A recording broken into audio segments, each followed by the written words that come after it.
y'all remember how big Coach Thompson was. I mean, Coach was a big man, and I am not a big man. I'm a very small man. And Coach Thompson was sitting there at the end of pit road. He's sitting in the pits, and he goes, "Boy, that man tried to kill you." And I said, "No, sir. He was pissed off about something else." And he goes, "No, that man tried to kill you." He goes, "I don't like this. I never like this. I don't support it. I love you, but I am not coming back."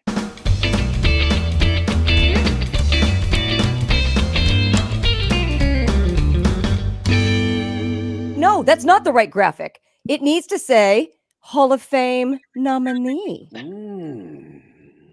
Right? Brendan, were you surprised at that news? Ken Clapp and Wayne Wells have been working. They've been working for a long time, saying that they wanted to get me in. I never worried about Hall of Fames. Right. Crasher, it's just It was never something in my head that I said, "Hey, Hall of Fame." What I don't get, and you guys understand this now, these kids talk, and they know exactly how many race wins they have. Oh, this is my 200th race win. This is my. I have absolutely zero clue how many wins I have.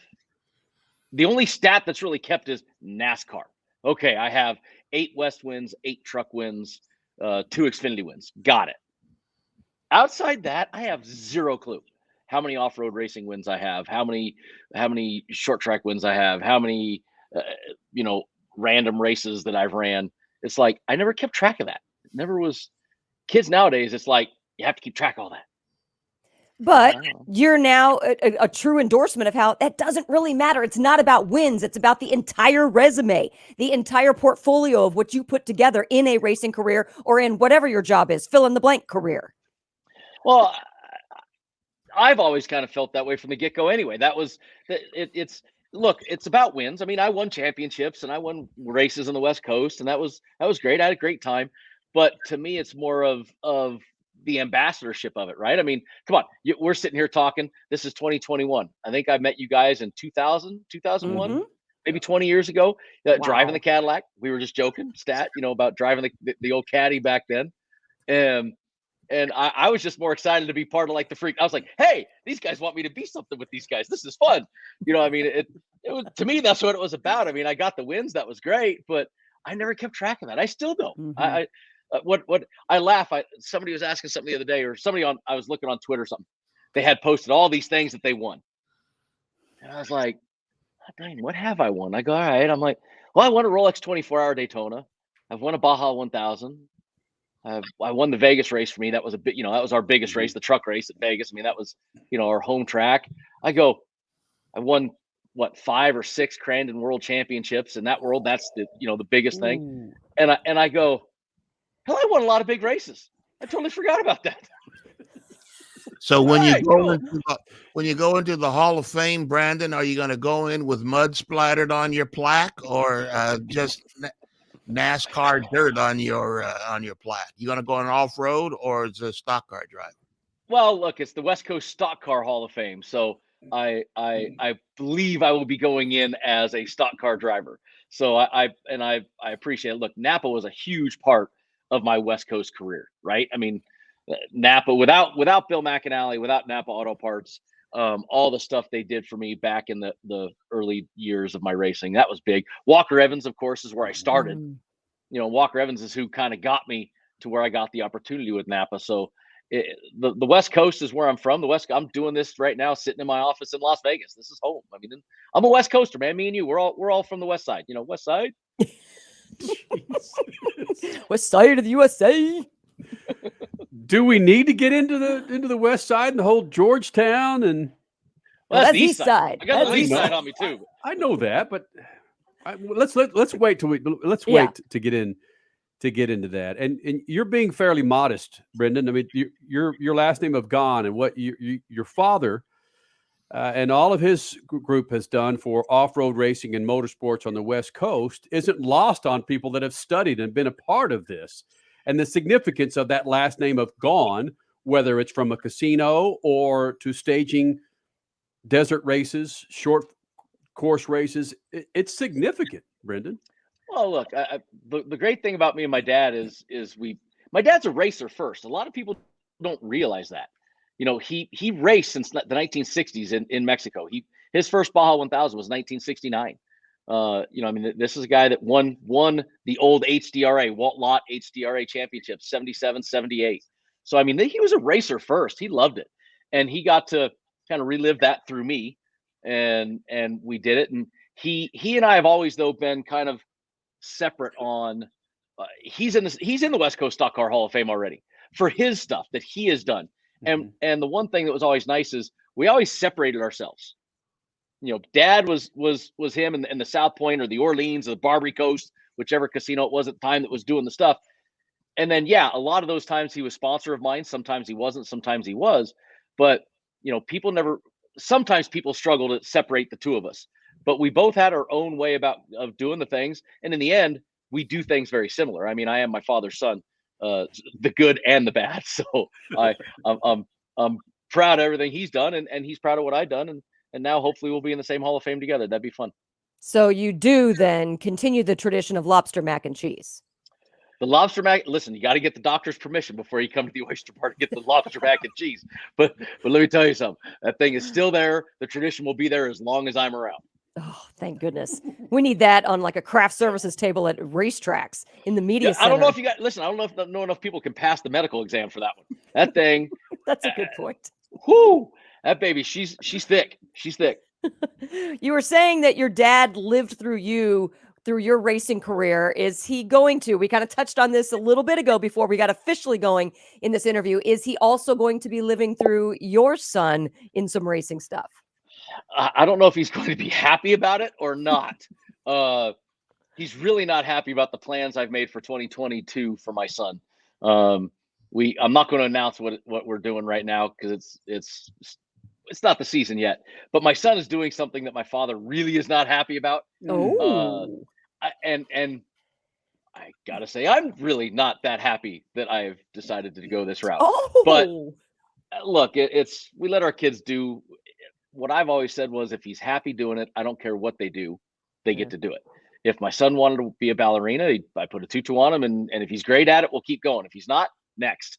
So Ryland is having fun with it, so he's doing that, and we're going to be doing some more off-road racing this year with him, a little bit more than we did last year, and he's starting to have fun with it. If as long as he continues to have fun, that's all I want. I don't care if he has a career with it. I really don't want him to be a race car driver and have a career with it. I just want him to be like his daddy and his grandpa. We love going to Mexico. We love going to race Baja. We love going and racing our off-road stuff. And hell, my dad and I won the Nora 1000, overall, 2014, 2015, something like that. So, I mean, I just hope he wants to race for fun and be with his daddy when he's 80 years old in a race car still trying to race Mexico. We'll get back to the video interview in just a moment, but with high gas prices holding steady, it might be time for you to check out Lucas Oil Fuel Treatment and Injector Cleaner. It's a blend of oils and additives that contain no solvents. It increases power and fuel mileage that keeps your engine operating at maximum efficiency. Are you kidding me? It's like a tune-up in a bottle. Just add it to every fill-up of that snappy car of yours. And of course, it's as simple as...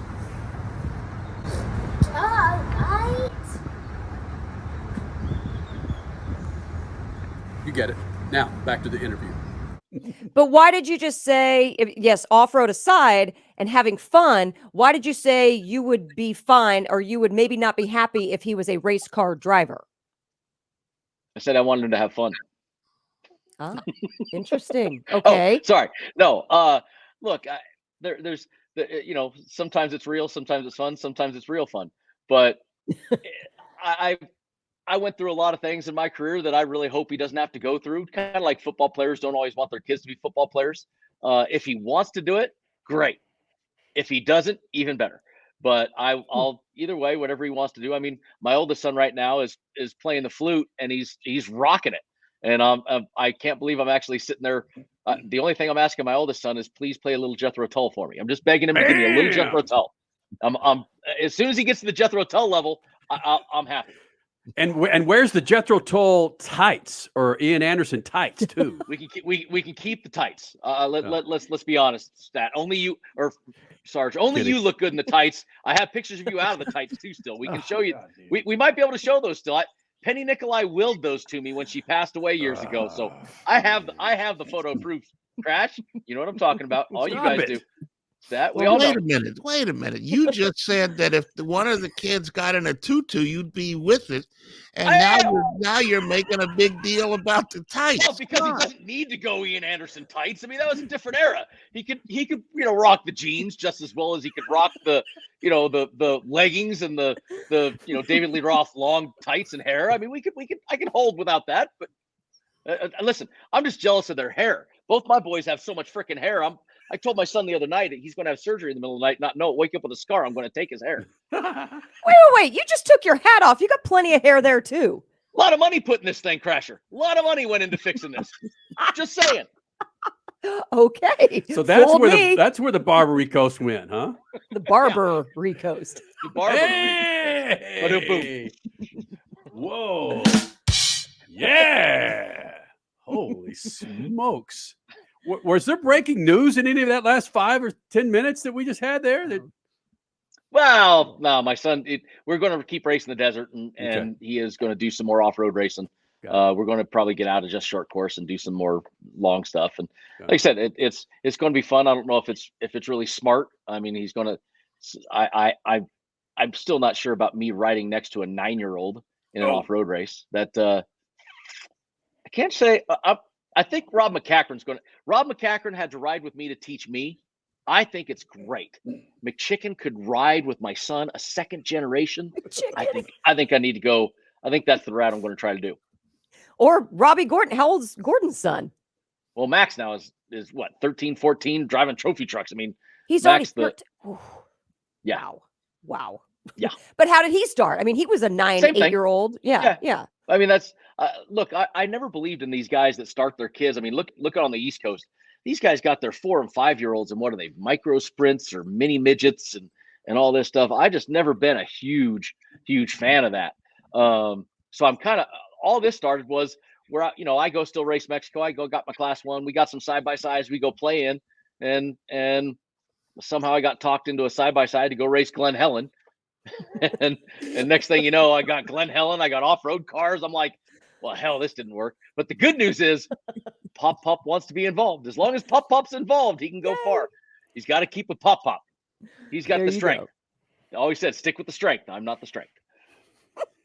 Now, part of the reel, I keep going back to when they tried to keep you from getting a truck championship, and they loaded up the competition to keep Brendan's face from winning, right?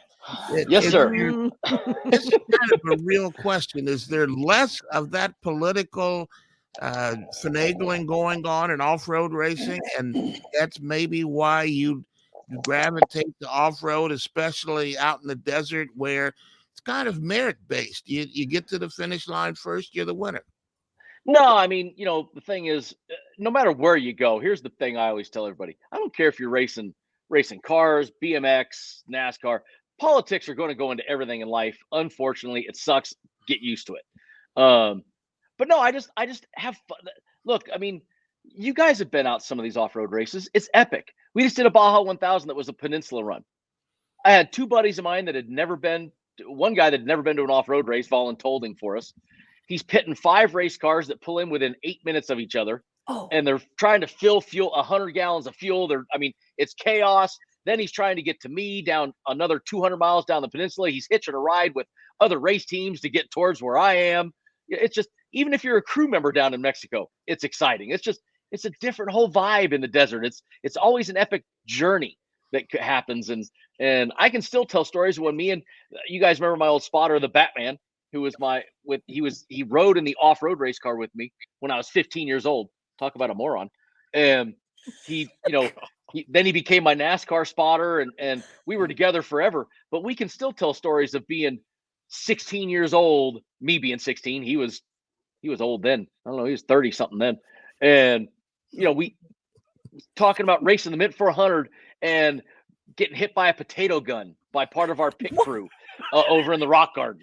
We can still talk about that cactus in the middle of the night in the pine forest that looked like the drunk Mexican.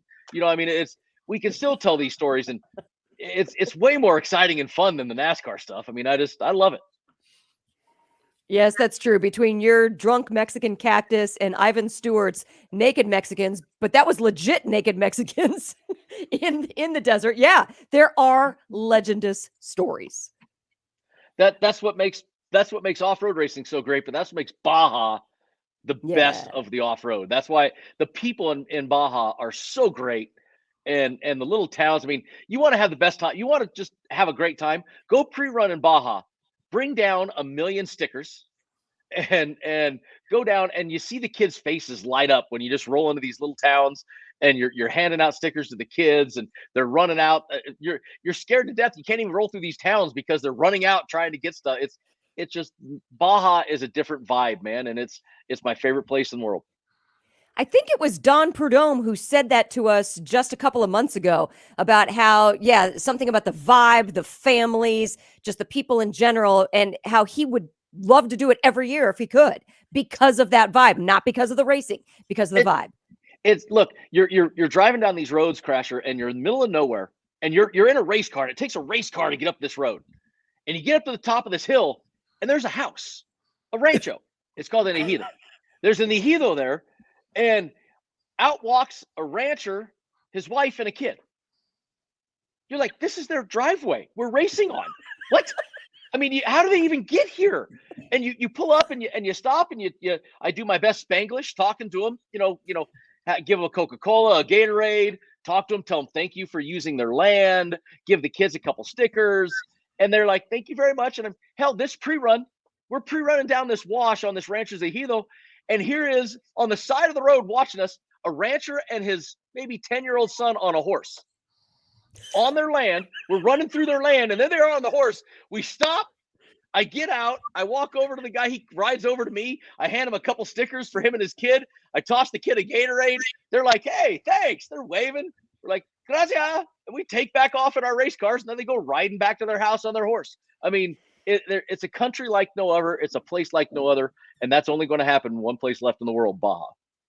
Is that the real fun of your racing career instead of getting lost in the politics of racing in NASCAR? It was where I grew up. I remember watching my daddy, going out making dirt castles in the Baja, in the Mint 400, standing out there and mom running out and going, hey, here comes dad. And you run out.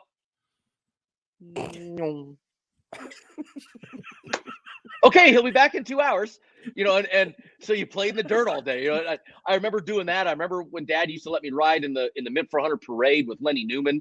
I was on phone books and had glass goggles to sit next to him, to ride the parade out to the start.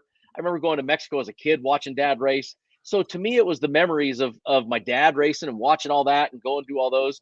And then the NASCAR thing was a great career. I had the best time. I mean, look, we used to dominate with that McAnally team. Remember the old Orleans racing team? Napa Auto Parts, me and Bill, Shane Wilson.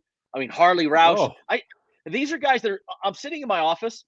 Harley Roush, who is employee number 2 at Orleans racing team, is right now sitting 25 feet from me in his office. My old spotter, the Batman, is sitting 15 feet next to me right now. He's shaking his head going, don't talk about me. He is in the desk next to me. Half my West team is still right here. The other half is at Richard Childress Racing in North Carolina. We had my Winston West stuff. My West Coast career was so great. I mean, winning up in Monroe, all the races up there. I had a great time doing it. So Stat, don't think I don't like the NASCAR side. I love the off-road side. Yeah. The NASCAR side was what gave me a phenomenal life, a phenomenal career. It made me it set doors for me that I never in a million years thought I would have. So I love my NASCAR side. So I should probably know the answer to this. While we're talking, we're going towards the end of the Dakar rally. Dakar is kind of the epitome of off-road racing. I should probably know if you've ever run in that event. I don't think you have, but is that a part of your maybe a bucket list item that you would like to have done? Yes, there are a few things that I'm working on right now, Stat. As a matter of fact, as you bring that up, I will be at Dakar one day soon. I'm gonna start doing a few things here. Wait! You can't just throw that on the table. 2023. You know that's Freak Nation, and we do listen when you say things like that. So I'm you an can't OG do Freak it this Nation guy. I got to year. break it with you. Yeah, so you can't do it this year, obviously. So pretty soon means next year. Well, I got to do a lot of work. So there's a big difference in the navigation of the Dakar rally versus navigation of off-road racing. Yeah. So I have some work to do. I do have some people that I just bought a bunch of equipment to go teach me and help me learn how to do the navigation, the rally style navigation. I don't believe there's any reason why Americans can't win out there, other than, Gilles de Villiers running over motorcycle guys and not getting penalized, which is amazing. He's amazing what they do for the French. If that was Robbie, please, Robbie be disqualified 52 times if he hit one guy. Yep. So I mean, there's a lot of BS there, but Americans are starting to make big waves. Casey Curry, of course, last couple of years. Seth Quintero is kicking. If Seth doesn't have the one problem this year, Seth Quintero is. I think he's won 3 stages in a row and dominating. Unfortunately, he's out of the overall because of the wreck. And of course, you got AJ Jones. They're all in the side-by-side classes. I want to get there. I might do a side-by-side first, but when I get there, I have as big of ego as Robbie, and we will. We're going to go over there and try to make some waves when I do go over there. But I got work to do first. I can't go over there and just think I'm going to be so great just because I can go drive an off-road car. I got to get some work done. I got to get some teaching done. I want to do it. I'm going to go do it. And there's a couple other things I still want to do. There's still some sports car racing I want to do. One of the main things that I'm starting to work on now is I got to get back in shape for it. Round is a shape, but not the shape I want to be in the race car or my fire suit. So I'm working on getting back in shape, and I've dropped about 20 pounds so far, and we're going to keep going that way. And yes, I do want to go to Dakar, and I do want to do some of that stuff. Yes. Wow. Le Mans, would that be one of your dreams? Like I said, I win big races, Crasher. So I mean, I've got a 24. I got a Rolex. Mm-hmm. I've got a Nora 1000. I got a Baja 1000. I got Crandon World Championships. So that would definitely be on the list of one of the bigger ones that I want to go do still. Wow. And the best news is I think I'm bronze rated now, which means I'm really valuable. What does that Sign mean? him up. Oh, it's the sports car classifications. Oh, yes. In so sports cars, American Airlines, you can get upgraded. No, I haven't flown forever. I lost all my status. Nobody's flown. It's okay. That's right. In the sports car world, Kenny, you got like gold, bronze, gold, silver, bronze, and when you race in the endurance races, you can only have so many of high rated drivers. So like you can only have one gold, and if you have a silver, or you can have 2 silvers and a bronze. The way they do it. So Andy Lally and I used to joke that my rating in sports car racing, I was extremely valuable because I'm undervalued. So I can, you could put me with gold rated, the pro guys, and I get counted as a gentleman driver. So I have some value there, and I'm gonna start working on that as soon as I get my weight back down. Okay, so hold on a second though. Let's talk a little bit about that with the Rolex 24 coming up this month. So who's a gold driver? Is it exclusive sports car drivers? Because, for instance, you've got, I'm just going to say the Michael Shank team, because I just got a press release on them. Pagenaud and Elio Castroneves together, aren't they both gold? Yes. So you can have 2 gold. You can have 2 gold, but then your third guy has to be a bronze. Okay. the way the rating works, and I don't know. Or don't quote me on it all. One or the other. You got to have plywood. Plywood. Yeah. Plywood. Well, with those 2 guys, you could still win with plywood. Come on, you let them do the heavy lifting. You put Andy Lally and Spencer Propelli on a team. All you got to do is just don't screw up. That's the way I look at it. You get with the right people. I mean, that's how I won my Rolex. I had Wolf Hensler, Andy Propelli, or Andy Lally and Spencer Propelli. It was like, hey, just don't screw up. Let them do the heavy lifting. So I mean, that's the way to make sure you get those things. But yeah, I have I still have a couple bucket list races that I want to go do, and those are on the list, Crasher. Yes. Wow. I like it. It's just when you were at the Rolex and you had those 2 big drivers, did they put you overnight so you drove from 2 o'clock to 6 o'clock and while they were asleep? So the year we won, I stayed awake all night as an emergency driver in case anybody needed it. I only did like 2 or 3 stints that race, but it was really cool. I got to race with, oh my God, I'm getting old. Brumos Porsche, the driver that was the famous Brumos Porsche driver forever. The man they just did the big deal about. He came out as gay. Yeah. Greg? He just came out as gay, and it was like a huge news, and he's the guy that owned Brumos Haywood, Porsche. Why am I Haywood? Hurley Haywood. Hurley, yes. How How can we all? No, we all I like miss Hurley. Yeah, I'm like, you moron. So there's a certain point in the race where I guess I was battling Hurley Haywood for the lead for like 35 minutes. We were passing each other, and they didn't tell me. And I got out of the race car, and they're like, dude, do you know you were just battling with Hurley for the lead for the last 45 minutes? I'm like, could somebody tell me? Help a brother out? I mean, come on, that's pretty cool that I'm battling with Hurley Haywood for an hour for the lead in the GT class. When I did the LMP2 car, the last year of the open cockpit, we finished on the podium. We finished third. But I did a triple double, which I guess I was the only guy that year that did a triple double, where I did 3 stints in a row and then got out for the mandatory time and then did another 3 stints in a row. But what I told them was, listen, I just did 22 hours in an off-road car not too long ago. I mean, doing 3.5 hours is not that difficult. So I love that stuff. I love when they put me in the car longer. I love, that was always kind of my forte was, I can handle that heat and that stress. So I loved it, but I do love, I'm not going to do the Rolex this year. I had a lot of people calling, asking. Like I said, I don't feel like I'm in physical shape to do it right now, but I'm getting back there and then I'll get back in them.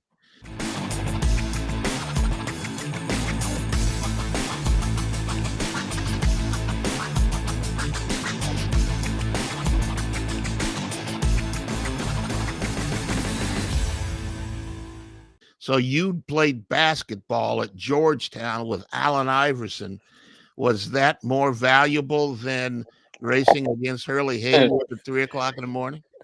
Well, I can't say that I did a whole lot of good for the Allen Iverson side. I was much more valuable during the Hurley Haywood side. No, what I have said, Stat, you've heard me say this. I mean, we've been friends a long time. You've followed my career. John Thompson and what he did for me was as valuable or more valuable than anything in my life before or since. If it wasn't for Coach, I'm not the man I am today. And there have been days that I could hear Coach yelling at me in my head to keep me moving. Memphis, I remember specifically, where the teachings of all that kept me up on the wheel and kept me going. But no, I'm not sitting here giving this interview. I'm not who I am if it wasn't for Big John. And Allen was a part of that, and Othello Harrington and all the guys, Don Reed. These were men that were very, very important to me in my life at a very important stage. And if it wasn't for Coach, I wouldn't be sitting here. Wow. Oh, God. You pulled that one out of the archives there, didn't you? Yes, I did. Find that one fast. Yep. Yeah. Look at that bad boy, man. Holy smokes. Yeah, there you are. Coach Thompson only allowed 2 people in all of his years, and he passed away last September. I was really lucky. Coach and I always were close, and I talked to him for about 4 hours, about 2 weeks before he died. We had a really, really nice long conversation, and I asked him again. He wouldn't tell me. He only allowed 2 people to wear the number 13. And if anybody knows Coach Thompson, Charles Smith was one of his favorite players of all time. He used to talk about Smitty, and he loved Smitty. And it was me and Charles Smith were the only 2 people he allowed to wear 13. Miss Finland, who was on the bench with us forever, nobody would tell me why he allowed me to wear it. I always said because he thought I was from Vegas and he thought it would piss my dad off being bad luck. I don't know, but I was one of 2 players that he allowed to wear 13, and I asked him even on that conversation, and he wouldn't tell me why he let me wear it or what the significance was. But I was one of only 2 13s for him, Charles Smith and me. Wow. And actually, it was kind of a big deal because Jerome Williams, the junkyard dog, played for the Raptors, the Knicks, the Bulls, JYD. He's still a good friend of mine to this. He lives in Vegas. But JYD's number is 13. And when he came to Georgetown, he wanted 13. And Coach Thompson said, nope, I got a 13. So I didn't pick it. It was what he told me I had to be.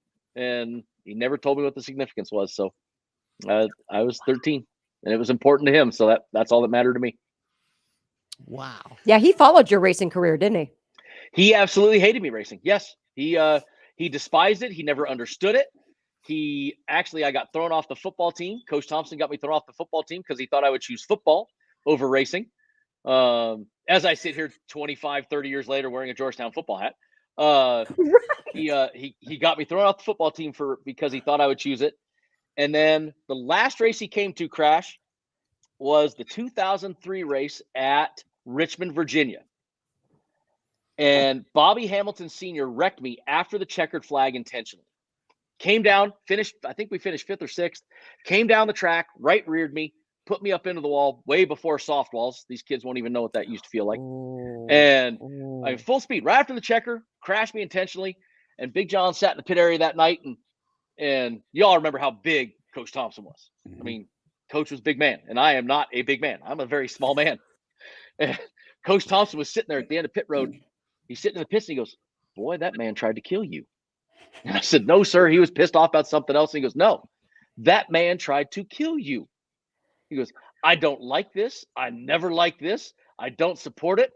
I love you, but I am not coming back." Whoa. And he never came back to another race after that day.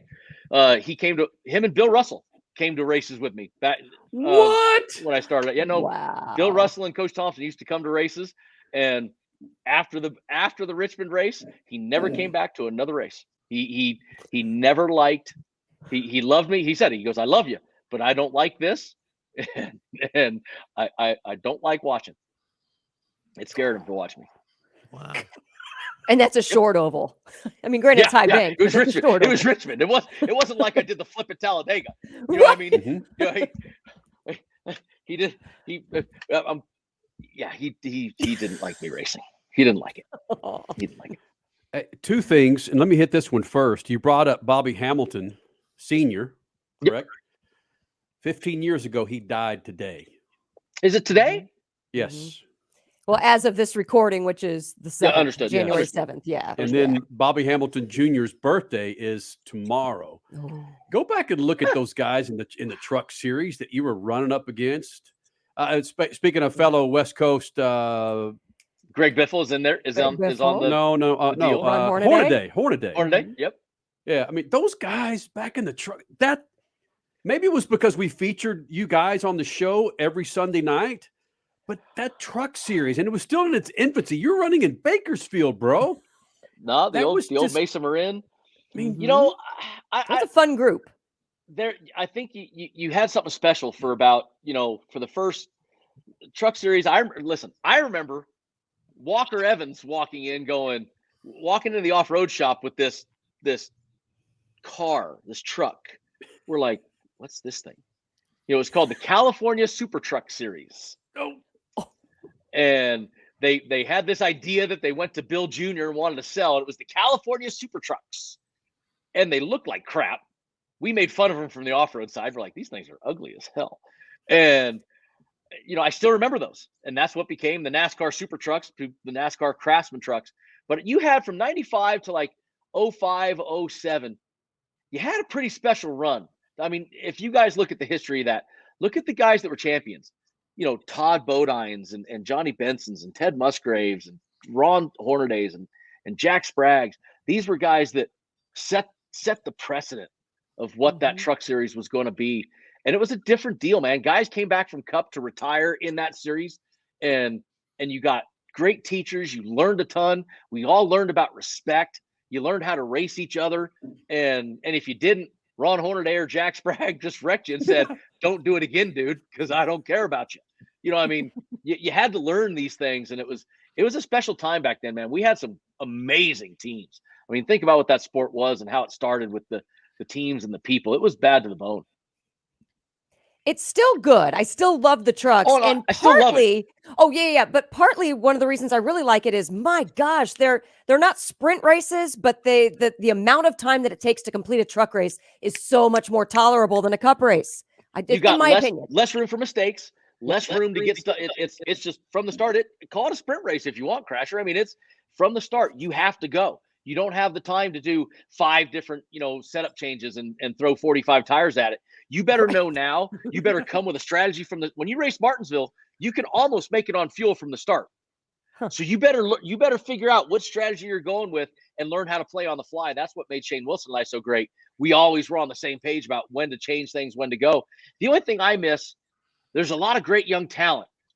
And you got Matt Crafton, who is the venerable veteran that is left, in the truck series. And I love me some Matty Crafton.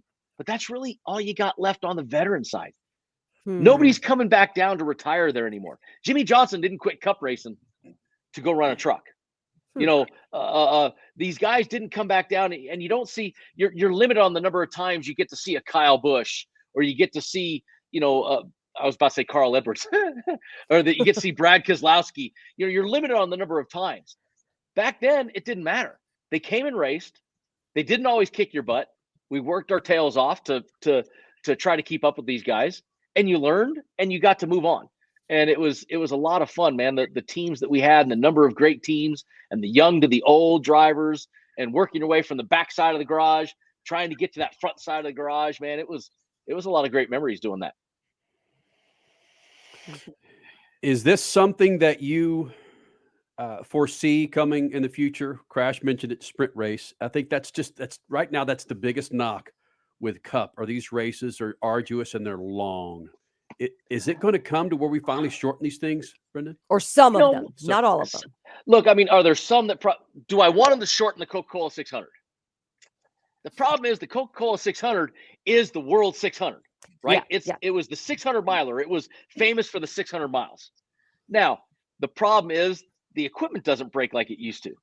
The old days, the 600 mile race was so difficult because it's a 600 mile race, right? I mean, the parts and pieces used to break.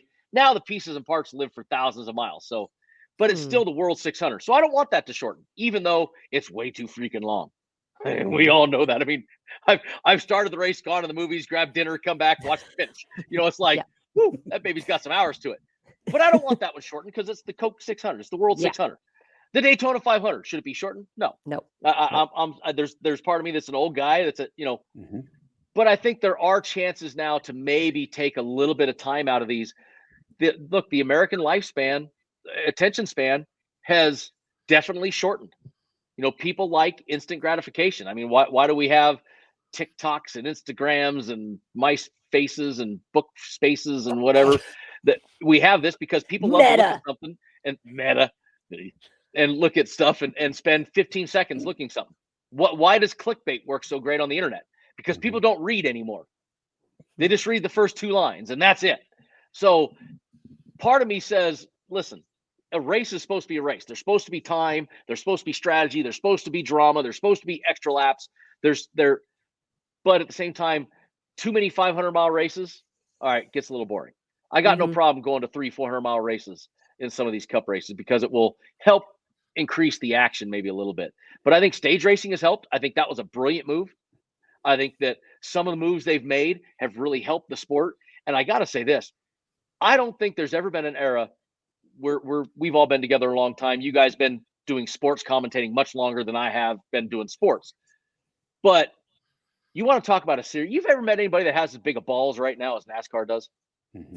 Look at the changes they make. They weren't afraid. They said, we're going to go to a playoff. Okay. We're going to go to a championship format, a sprint, the chase for the Cup. Nah, it's good, but it's not good enough. We're going to go to a playoff. Pissing off people. But it was a brilliant move. No, you know what?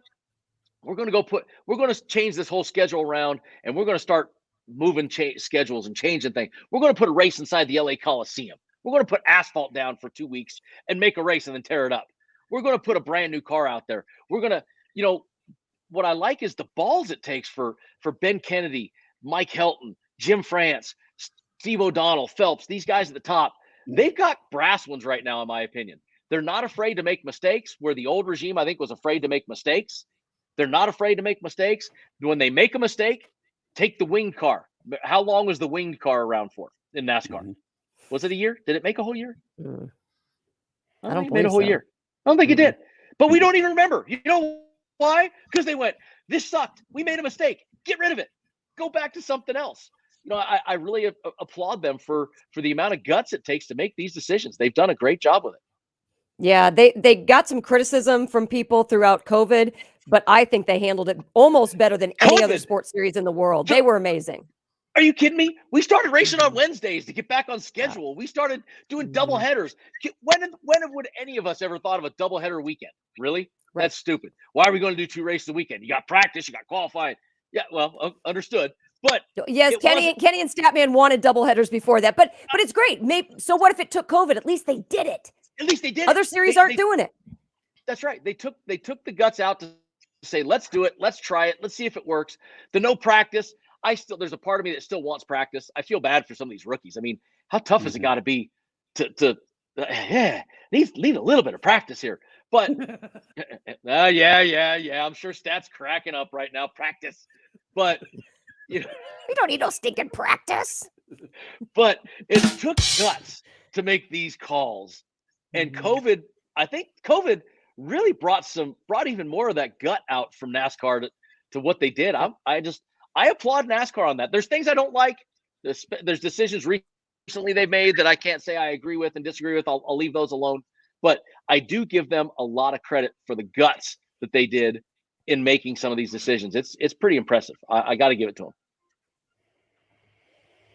I mean, we're in a world where we're not going to agree with everybody all the time. I think that's been proven over the last many, many years. But yes, to take a chance on something, and then if it doesn't work, pull yourself back from it. Yeah, that's how more people need to be.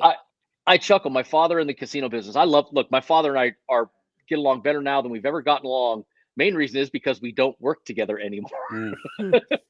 But we get along great. But what I love about my father is nobody remembers the big mistakes Michael Gaughan's made. Michael Gaughan is a genius in the casino business. Everybody loves him. He's the greatest guy ever. He goes, I've never made a mistake in my life. And nobody can remember one. And then I look at him and I go, Fever Nightclub. And he goes, Fever Nightclub? What was Fever Nightclub? I don't remember Fever Nightclub. Do we have a nightclub? Oh, yeah. Listen, when you fail so successfully that you get rid of it that quick and nobody remembers, that's a successful failure. NASCAR in that wing. Nobody barely remembers that we had a winged car for about 6 months because they went, wow, that was the worst idea ever. Gone. Nobody remembers. Poof. It's like, oh, we did a wing? No, we didn't do a wing.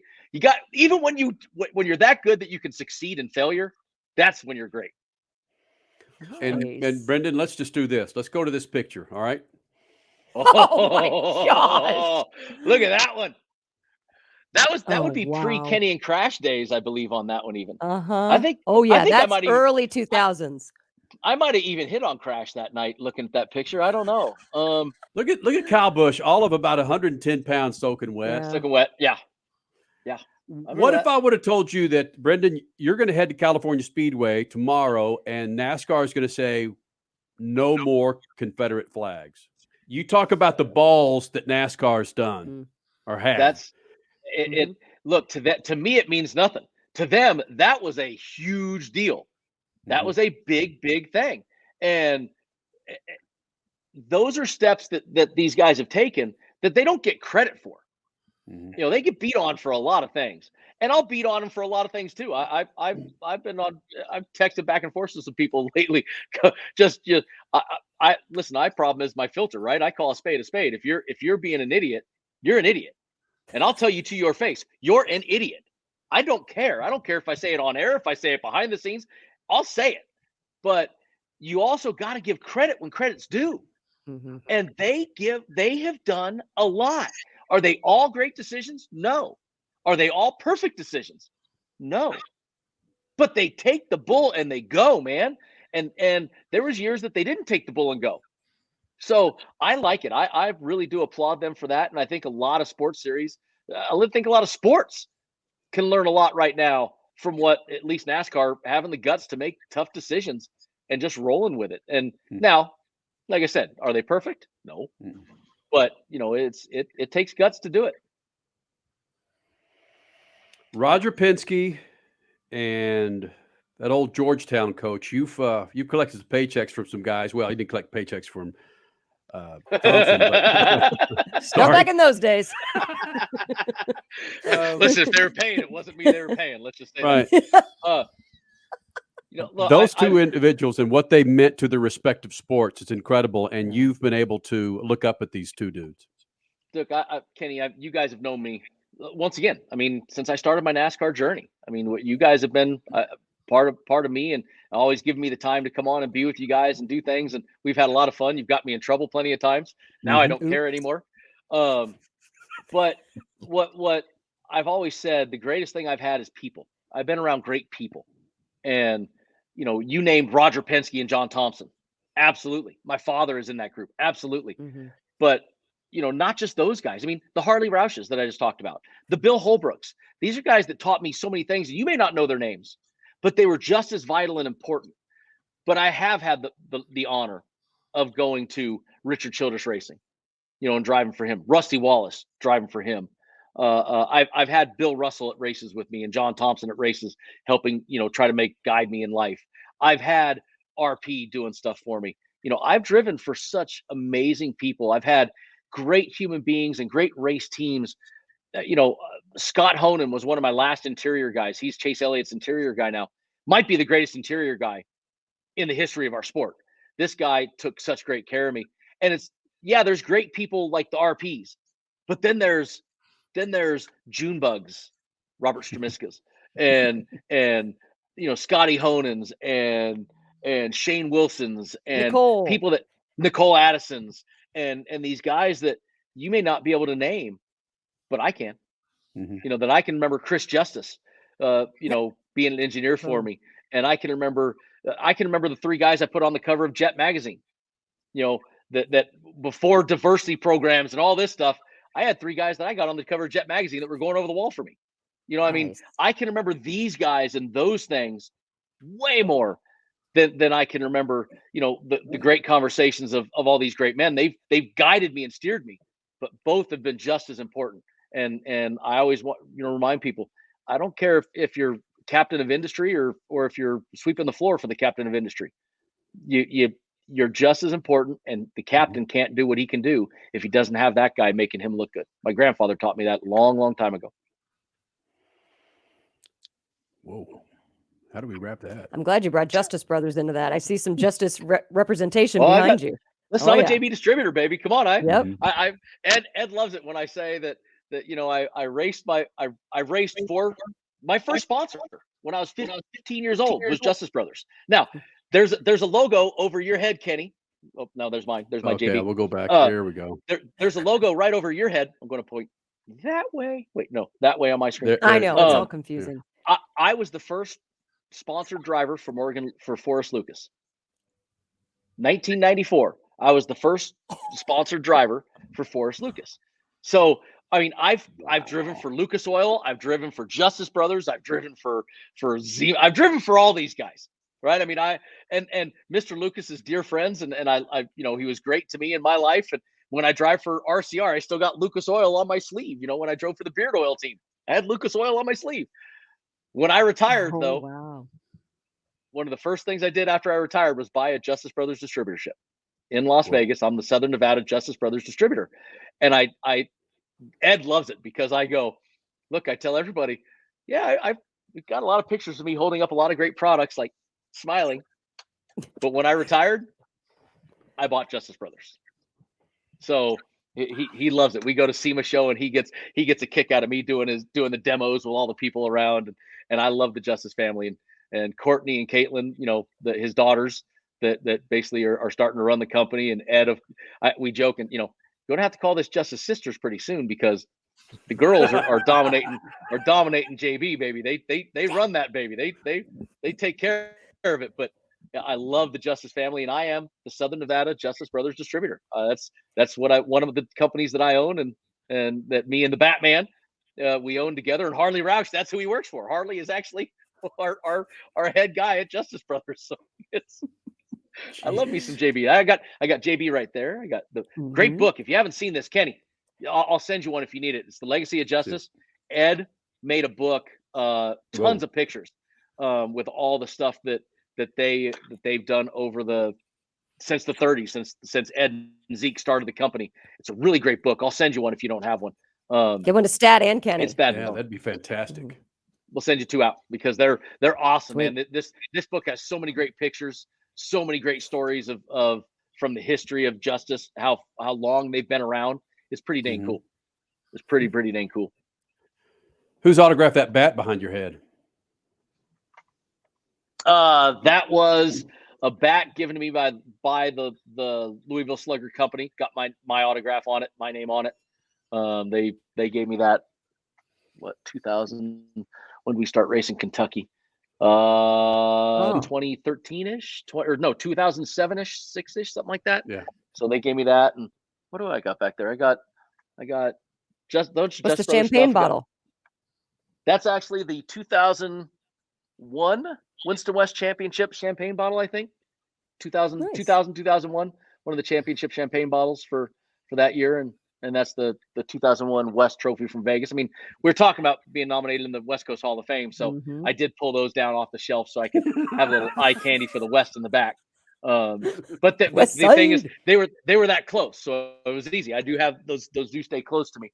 But the important stuff is like the American flag, and I got a thing from I'm an honorary squadron commander of the 720th OLBOS's, the JTAC Special Forces Unit.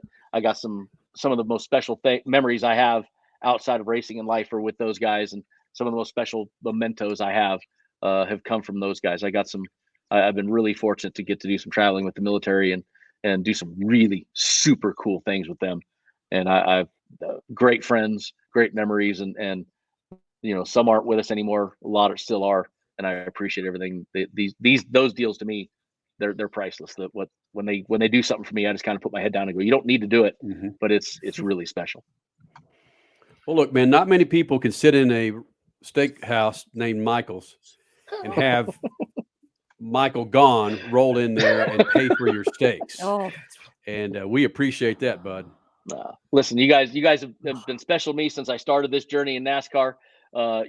West Coast Stock Car Hall of Fame nomination. It's honored. I guess this was my first year eligible. So I'm honored that it's even I'm talked about. But part of what made me famous for this, or even an opportunity for this, what I did on track was great. But the stuff I did with you guys all through the decades, those are the things that people kind of remember almost more, because we had a lot of fun. Like I said, you've got me in trouble a few times. That's okay. I didn't really care then, and I care even less now, because I just had a great time with my friends. And you guys have been my friends since the beginning, man. I appreciate what you did for me. We've had a good time. We've had a really good time. Thank you so much for everything. No, like I said, you three right here, we go way back, baby. Remember the Cadillac? I remember those days, and you guys, letting some little nobody come on and talk to your big radio show. And when you guys got the first TV show stuff, we came on and did things. And, I just went in the Texas races, going to the little room we used to have in the back of Texas, wherever that back, those days. It just, all those things, you guys are the ones I remember more than any of them, if you want the truth. I mean, I always remember the Freak Nation way before I remember anything else that I've done media wise. You guys are the first things that always come to mind. So I appreciate you. It's badass. Wonderful. Wow. 3 Texas races in a row, right? No. 4. Sorry. Thank you. 4 in a row. Won 4 Texas truck races. I only got 3 hats up there. The 4th one's at Bill McAnally's. Rightfully so. There we go. That's right. Mac Daddy's got one of them. I got 3. BG, much love, brother. Happy New Year to you. Thanks, man. Happy New Year to you guys. Thanks for having me on. Love y'all. You got Absolutely. It. Brendan Gaughan here in the Freak Nation. All right, man. Go take care of whoever the hell's in that office, will you? The Batman. Batman, want to say hi, Batman? Oh, yes. There are no walls. No wonder he could hear it. Listen, we share an office, baby. This is our office. He and I in the office. What an office. That's a huge 6,000 square foot executive office. Well, it doubles as the break room. It doubles as the storage room. Kind of doubles as everything between him and I, if you want the truth. But, anyway. All right, brother. Thank you, man. See you, fellas. See you.